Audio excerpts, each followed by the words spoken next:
the more that we have realistic expectations about what cold calling is, it becomes less cumbersome because we know what to expect.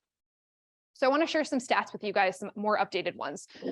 Currently, it takes an average about 21 call attempts to reach a prospect. So I did a lot of research before this just to make sure I had accurate information.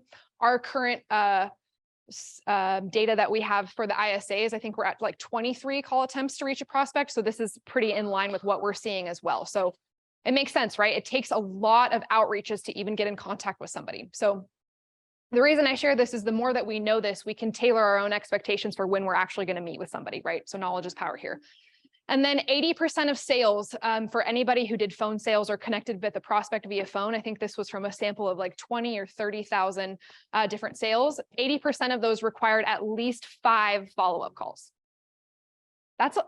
Does anybody feel like they're doing at least 5 follow-up calls when they've connected with somebody through the pond besides Lexi? Lexi, we know you're a cold calling guru. Okay, so this is super helpful, I think, because it actually tells us what we need to be successful. So I think for me, the most frustrating thing is wanting to do something, wanting to have a plan, and then not having the realistic expectations to get there. So if we know, okay, it's going to take a lot of attempts and it's going to require some follow-up, okay, now we can at least set ourselves up for some more success for something that's difficult. So I wanted to share a couple of other interesting statistics. So only about 2.3 of cold calls result in a meeting. So once again, this isn't to discourage people, but we need to be super realistic about what we're doing. I think if we think, oh, I'm going to get in the pond and I'm going to set like 10 appointments, we're setting ourselves up for disappointment, right? Cold calling is more of a long game, right?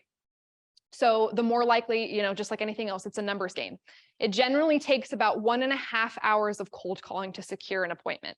So that's not a terrible exchange for, when you consider some of the other ways that you can get clients. If you're willing to just put the time in, I think Kobe is a really good example of this. A lot of, I know his pendings came from a couple months ago when he was in the office and he was dedicated to dialing and dialing and dialing. He ended up getting a lot of deals from that.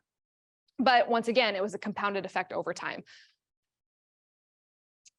This one's my favorite. I'm sure you guys know why. Cold emails are 5 to 10 times less effective than cold calling. This is for all you people who I had to yell at for sending emails in the pond.